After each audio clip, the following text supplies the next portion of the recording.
All right, welcome back and thank you for staying with us. You're still watching Daybreak on Trust TV. This morning, we turn our focus to a topic that touches every corner of this country, from our state capitals to the most remote rural communities. Growing FAAC allocations, analysis on impact and fiscal performance. In recent months, we've seen a surge in monthly disbursements from the Federation Account Allocation Committee, or as it's called, FAAC. Between April and June 2025 alone, over 5.5 trillion naira was shared among the federal, state and local governments.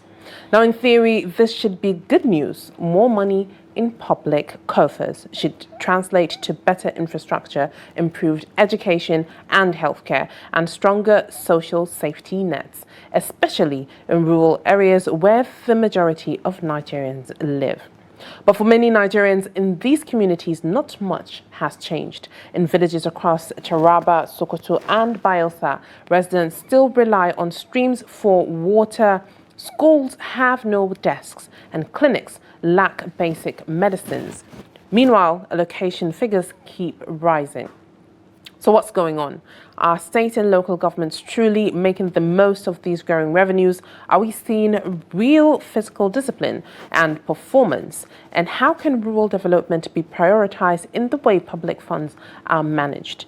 To help us unpack these questions, we're joined this morning by Ahmed Adamu, an associate professor of economics at Baze University, Abuja, and author of several books, including Comparative Assessment of Petroleum Sharing Contracts in Nigeria. Associate Professor Adamu is a respected voice on economic governance, oil sector reform, and public finance management, and he'll be helping us make sense of the numbers and policies, and most importantly, the impact. Thank you for joining us and good morning. Thank you so much. Thank you for joining us. Absolutely. You're welcome. All right. The big question on every Nigerian's mind is when they hear these numbers, they would ask, where is the money going to? And how are these funds supposed to be, dissected and disseminated for it to make an impact? Yeah, a lot of people want to focus on the numbers, these big numbers we've not seen before. And they will be asking, why are we not seeing it? We are not seeing it on the ground. There is no impact. People are still suffering. I want to take us through the figures first, because when I looked at the June 2025 FAAC document, what I saw was about 3.485 trillion naira, which is one of the biggest amounts shared in a month in Nigerian history. But it's not that big amount that is being shared directly. It has to pass through some deductions. But especially if you look at what was realized last year, June, was about 1.354 trillion. And if you go back to the pre-subsidy removal era, let's say 2022, what was shared, the gross revenue before deductions was 1 trillion 12 billion only. So you can see what we are going to share for July from the June collections is 3 times more than what was shared gross fund or total revenue in 2022. 3 times more. But like I said, we didn't just look at the money, but let's digest and see what really goes down to the states. You have to do what we call the deductions. You have to remove the cost of collections, which for some of the revenue collection agencies, they collect 4%, some 7%, like NUPRC, like FRS, like customs. The cost of collections is being deducted first. And then there are some refunds to states. You have to remove that amount. And there are some special interventions like military funds and security interventions money. You have to reduce it. But what is going to be distributed for the July 2025 to the state, out of this 3.485 trillion, is just 1 trillion and 18 billion. This is what is going to be shared to the So a chunk of it is already being deducted. Yes.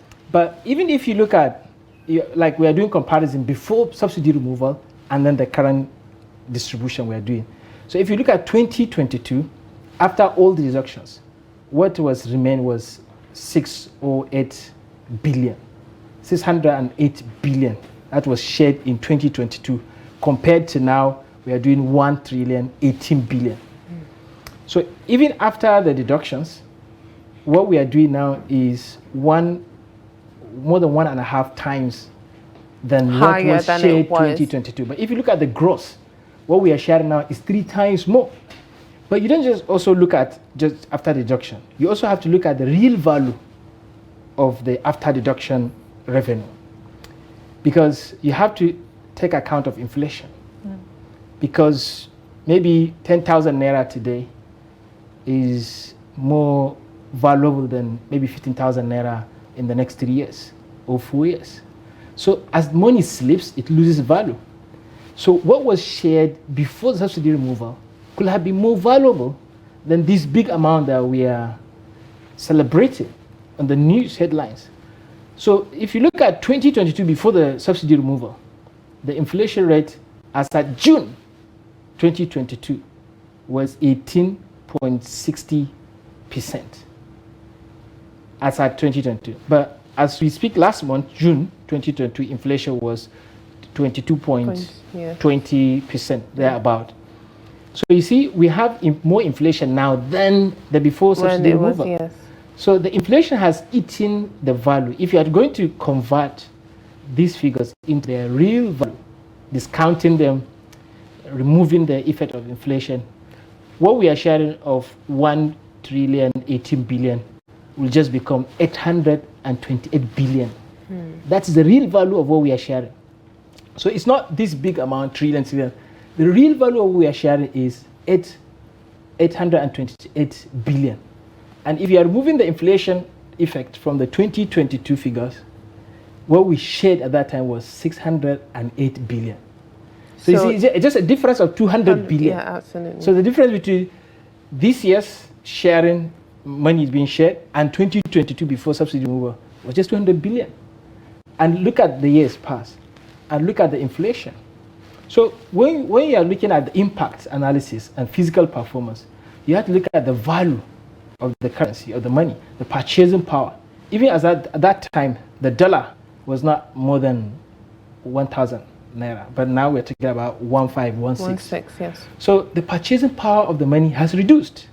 Even if you are sharing these huge amounts to the states, to the local governments, what they can do with it is less. If it is road, doing road per kilometer is more expensive now than 2022. If you want to do infrastructure, whatever kind, even now salaries have increased, minimum wage has been raised. So that is another liability. So you have more money, but liabilities are increasing. The cost of doing governance or doing this capital project, doing road constructions, every cost have increased. So your revenue has just, I told you, by real value 200 billion. But the additional responsibility, the cost inflation, have risen for more than this percentage. So there is so much, there is less for the government to do, for the states, just because of this increase. Even though some of the refunds are also going to their coffers. That is just those deductions I talk about. But if you look at the effect of subsidy removal in this share, a lot of politicians are claiming that after we remove subsidy, a lot of state governments are collecting more money. What are they doing with the money? But then with the intricacies of what you just explained, when it comes to those allocations, do you think that those statements that have been made by saying that they'll get more money, they'll do more with it, was just setting themselves up for, disappointing Nigerians due to the fact that it wasn't that much when it comes to the intricacies of, the allocations and the increase in allocation? Yeah, because the politician will always leverage the nominal value increase, and we have to acknowledge and recognize that there is an increase in the distribution. I told you it's 3 times more. But looking at the real effects of subsidy removal, its contribution to this increase was simply as a result of the removal of the subsidy deduction.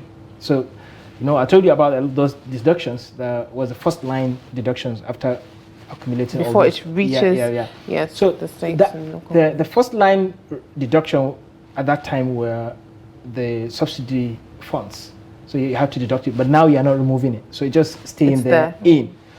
But the challenge is that NNPC, that was responsible for the subsidy that time, is now supposed to be paying into the FAAC or into the federation account the profit, the dividends rather, or it can spread it across the 12 months, or rather it can pay lump sum at once in a year, even though the previously NNPC was putting in, was giving into the FAAC about 80 to 100 billion every month, because governor said we cannot wait for the end of the year until you declare a profit before we get into the benefit. So as at last month, June, NNPC did not remit anything from its profits. So there is no remittance from NNPC. What NNPC remitted was royalty and tax. Even though NNPC has not yet declared its profit for last year, so we don't know how much it was a profit, talk less of now bringing it into the federation account. So we're supposed to have an injection into the FAAC, but we are not, because of the issues with NNPC, especially with the profit declaration and remittance into the FAAC. Even though NNPC inherited all the JV assets, but we should see the effect of that through their profit sharing, injection into the FAAC. So we are waiting for NNPC to declare their profit and see if they can. But what NNPC is doing also is whatever proceeds they get from their PSC asset, petroleum sharing contract asset, they remit 40% of that directly into the FAAC. All right. But also 30% of that will also go to frontier funds. Okay. Now NNPC is now exploring for oil in states like Nasarawa and other northern states. You remember in Gombe they found oil. So 30% of that is earmarked for frontier development, new areas to explore, and then 30% for the NNPC management fees. So this is the effect that we're supposed to see in terms of value addition as a result of subsidy removal. But it has still helped in increasing the value of, or the quantity of the money available. But if you look at the biggest contributors, you talk about FRS. FRS contributed over 2.5 trillion out of the 3.485 trillion we talk about. And majority of that come from the company income tax and VAT. So it's not NNPC that is performing higher.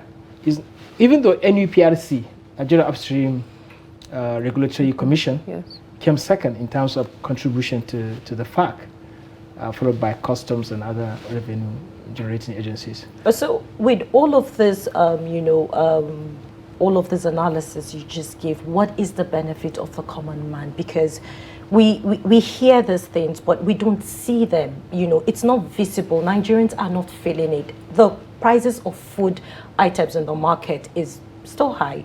A lot of communities don't even have good access roads.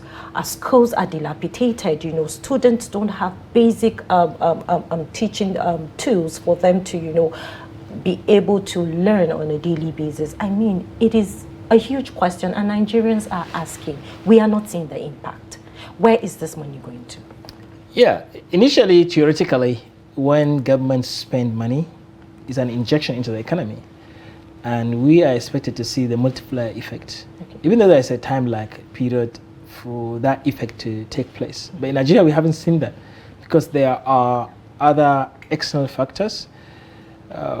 Importantly, how the government manages and spends its resources. There's a way the government can spend money and directly affect the critical sectors of the economy, especially spending in critical infrastructure, providing enabling environments for businesses to thrive. And this is where the issue is. The government is spending more on itself or on expenditures that are either highly inflated or not directly relevant to the economy. And excessive spending on the government personnel and the day-to-day maintenance of the recurrent expenditure. But when we see a government or a country where we spend more on infrastructure, that's when we see this kind of feedback from the economy. People's lives are improving. But when you look at even transportation now, transportation is costly. Fuel, especially, has resulted to that. Electricity is expensive. Security is expensive. Even education. These are things, health. These are things that make the economy. The basic provisions. So if we have all this money, but we cannot affect these critical provisions, these demands, the basic demands of people, and all these resources do not amount to anything. It's not of value to the economy. But if you can redirect these funds to spendings that will make transportation cheaper, energy cheaper, and access to healthcare and education, that is when you see economy is thriving without even relying on government.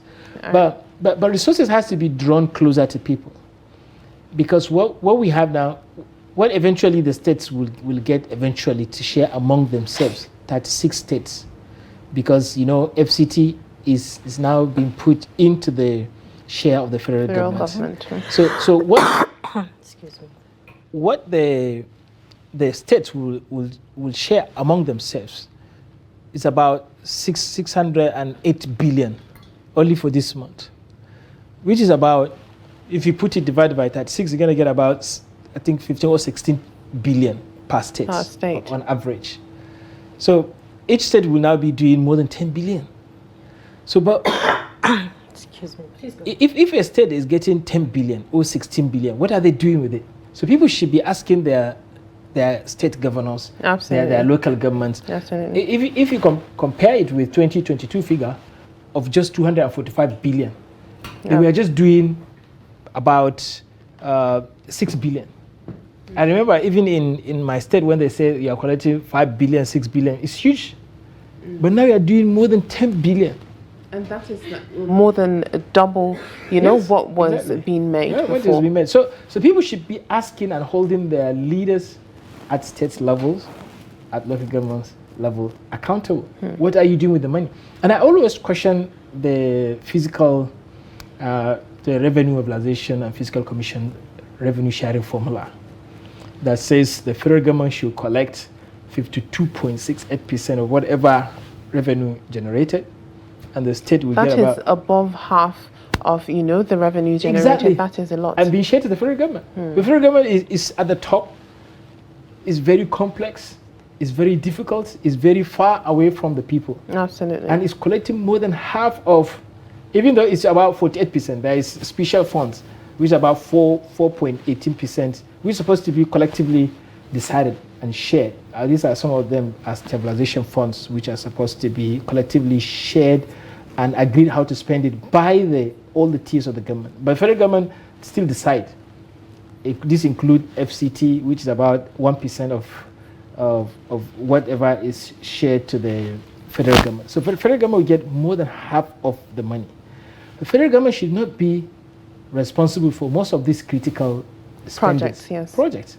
The federal government is supposed to be doing policies, regulations, international relations, border control, security, but not doing roads, not doing hospitals, not doing schools. These are projects by the states and local governments. But because this formula is shared based on their perceived responsibility. So the federal government is perceived to have higher and enormous responsibility than the collection of the states, which to me, this is where the problem is. The big problem is how you share the revenue. Right. The federal government is supposed to collect less and do less, but let's share more of the resources to the states and local governments. Even though I know the politics with the local government funds, the money that was supposed to be, because local government is supposed to get about 20.60% of the total revenue, and the state's supposed to collect 26.72% of the total revenue. So you can imagine the whole 36 states are sharing only 26.72% of Nigeria's gross revenue in the FAAC. That is way below. It's grossly Yes, inadequate. absolutely. It's grossly below. And that's why most of these governors, they always start coming to the federal government looking for support. They could not pay salary. Loans the federal as government well. will now becoming the big boss. All right. And now they lose their control. But the point I'm trying to take you to is the issue of local government autonomy. All right. I would like to ask this question as someone that is, focused on economic governance, public finance management as well. With these allocations, and as aforementioned, you said the only marginal difference that we had from the previous, allocation is about 200 billion naira in 2022. Yeah, exactly, in 2022.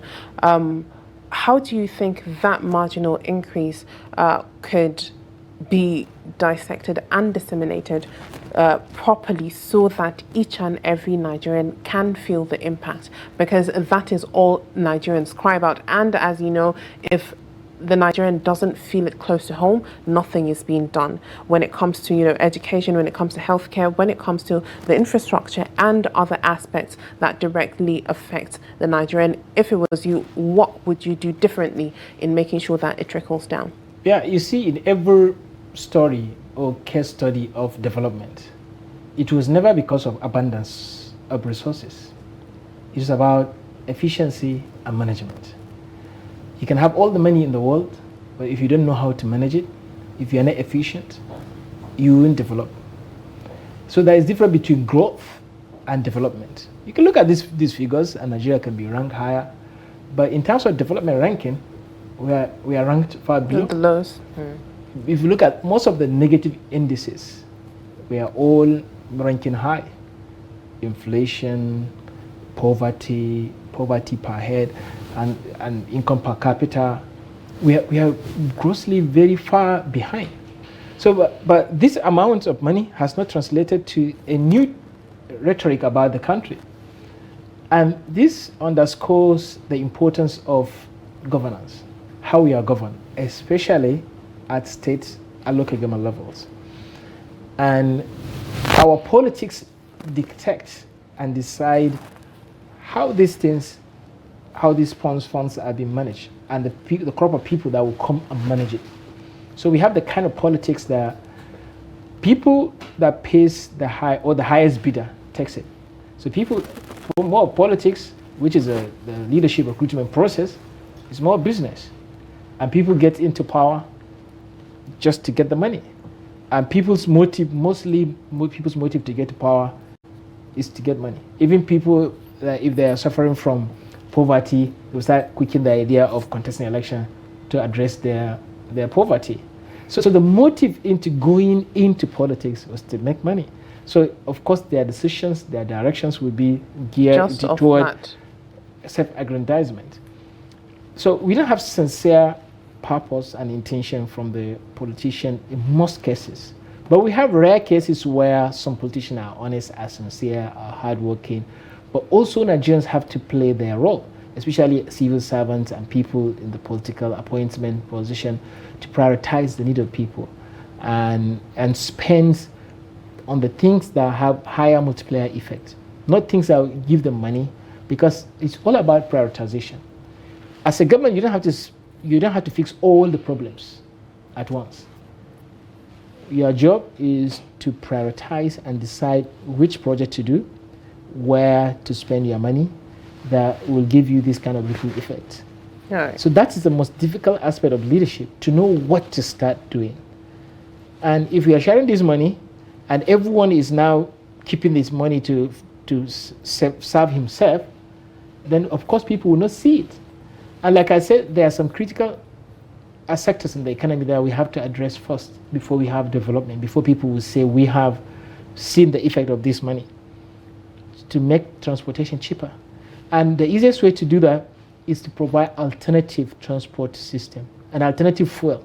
I know petrol is expensive now, and it has eaten into a lot of people's pockets. Right. Now, how can we now have a train system, especially intercity or intracity train system, where people don't have to fuel their cars to move around? or you can have mass transport system where people can get into the public bus, convenient one, and move around and save money, because energy demand comes first. It has inelastic demand. In the scale of preference, it comes first. All right. And if you spend much percentage of your income in that, then you have to sacrifice and let go of other spending, which reduces the spending and aggregate demand in the economy, and bringing the economy down and increasing the poverty level of people. All right. Thank you so much for all of this. It was an absolute pleasure having you here with all the knowledge that you've expanded here for us. Thank you so much, Ahmed, Adamu, for being here. Thank you so much. You're welcome. All right, that is all we have for this segment. Make sure you stay with us for our next segment, where we'll be reviewing the front pages of our national dailies. We'll be right back.